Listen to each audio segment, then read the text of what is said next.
It's time we address a topic that I'm sure a lot of people have considered recently, and that would be the next real estate crash.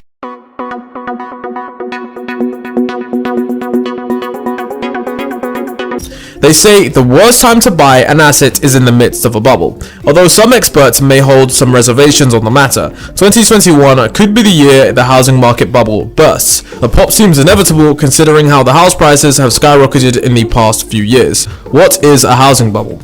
A housing bubble is usually an accumulation of artificial price drivers. These inorganic drivers push the demand for housing assets up while the supply remains constant. Among the contributors to a bubble might include the mix of the following: an artificial rise in economic activities that raise the demand for physical assets. As Investopedia.com puts it, a housing bubble can be a result of a rise in general economic activity that puts more income in consumer pockets, thus encouraging home ownership. A rise in the number of consumers within a geographical location. This can be as a result of population increase, thus raising the need and demand for shelter. The possibility of a lenient lending industry. Mortgage lenders may avail low short-term interest rates that makes home ownerships much cheaper. Lowering credit qualifications may also attract more borrowers, pushing the demand and house prices even higher. The possibility of high-risk mortgage lenders in the market coming up with cheap monthly lending programs that make home owning significantly cheaper. Potential market mispricing by mortgage players, making loan products readily available even for bad borrowers. Potential market conditions and regulations that promote house speculation. These speculative behaviors involve large volumes of property buys with intention to sell higher. Such conditions reduce housing supply, thus pushing the prices even higher. So what happens if you bought a house during the midst of a bubble? Buying a property in the midst of a bubble might lead to devastating financial impact. If you bought now and the bubble popped a few months later, your property valuation will be much lower. With speculators dumping their positions and other owners selling, it would bring the housing industry valuation significantly lower. This would also apply your asset valuation, which would be valued much lower by then. The pandemic effects aren't limited to its contribution in creating a bubble in the housing market. Its impact is expected to continue in all economy sectors, including the property industry. Among the expected results in the growth in number of foreclosures in the coming months. With a large part of people financially hit by the pandemic, it could have devastating effects on their ability to repay their mortgages. Foreclosures affect the industry in a different way. It starts by increasing the asset supply in the market. When a borrower can't fulfill their mortgage obligations, the lender forecloses. This increases the housing supply, thus reducing the property prices. If this happens en masse, like it did after the Great Depression, then the market may crash to new lows. Investors and speculators expecting these massive dips might also liquidate their positions en masse.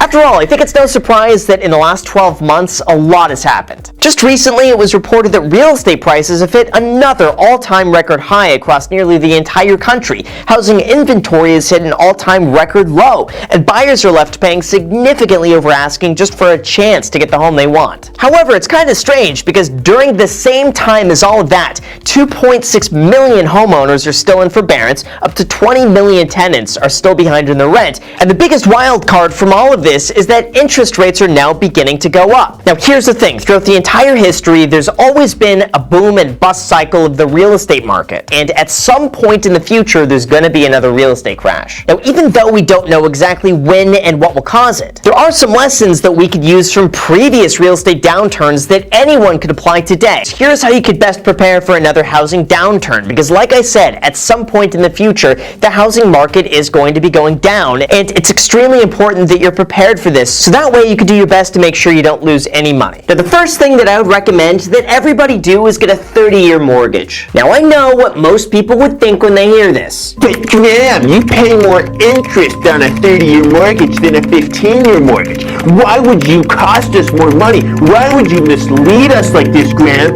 Dislike and send. And yeah, on the surface, it does look like you're going to be paying more interest on a 30-year mortgage, but in reality, that's actually going to help you save more money. That is because the 30-year interest rates are at the lowest point they've ever been in history. And when you consider that your investment returns are probably going to be way higher than what you pay in interest on a mortgage, it starts making a lot of sense not to pay off your mortgage early and instead invest the difference. Not to mention, inflation makes your mortgage easier to pay off with future dollars, so actually the longer you keep it, the cheaper and easier it becomes to pay off. But the 30-year mortgage also gives you a huge advantage over any other option out there, and that would be flexibility. Listen, there's nothing stopping you from paying off a 30-year mortgage in 15 years. Just make a higher payment every month and boom, it's the same thing. But if something comes up and you need to pay less, a 30-year mortgage gives you more flexibility to make the minimum payment and then save the difference instead. That's why I always recommend locking yourself into a 30-year mortgage, because during a downturn, you have a choice to pay a lower amount than if you had locked yourself into a 15-year mortgage. The second, speaking of all of that, always make sure you get a fixed interest rate. Right now, with interest rates so low, it makes sense you lock in a fixed payment so that way your payment stays exactly the same the entire time. By doing this, you're going to know with 100% certainty what your mortgage payment is going to be over the next 30 years, and by doing so, you can plan accordingly. This prevents your payments from suddenly being increased 5 to 7 years from now if interest rates are higher in the future as they are today, which they probably will be. And you can also refinance your home to save more money. Most likely, if you own a home already, you've either looked into this or you've done it. But if you haven't, and you have the opportunity to refinance your home and save more money,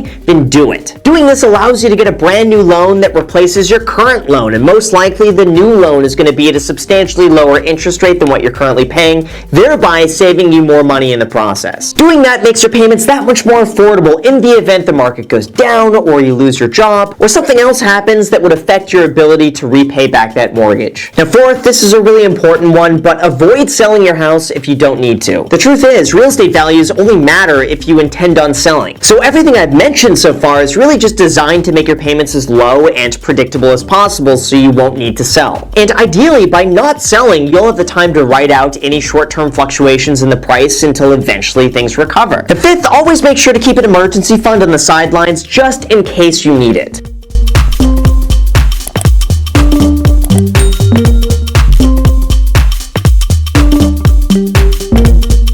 Commercial real estate is going through dramatic change. Why? The pandemic changed behaviors of everybody all across America. Let's just take, for example, big office towers in New York City or in Boston or Detroit or any city.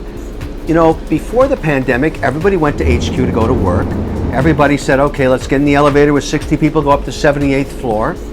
But that's all changed. We've proven in this economy, because of COVID, that many people, let's say in accounting, compliance, logistics, they don't want to work in their cubicle anymore. They want to work at home. And they've learned over the last year they can do it successfully.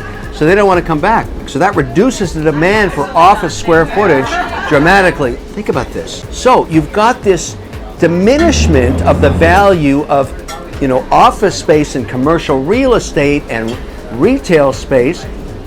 There's a lot of stores in third-grade malls, like really cheap places. They're not making any money because people are buying everything from Amazon and direct from companies. That's called the Great American Digital Pivot. So there's another asset class in real estate, basically 1,200 square foot strip mall stores, all kinds of other malls, not doing so well. That's the bad news. Here's the good news. People want to live at home. They want to have their own space. They want to have a place they can live and work, raise their kids, take care of their parents, whatever they're going to do. So you've got this two different spheres of value. Commercial real estate down, residential real estate up. How up? Big time up. Crazy up. Residential real estate is going to be really interesting. For the next few years, think about it. People don't have to work in a ratty little cubicle. They'd rather go out in the burbs and work there.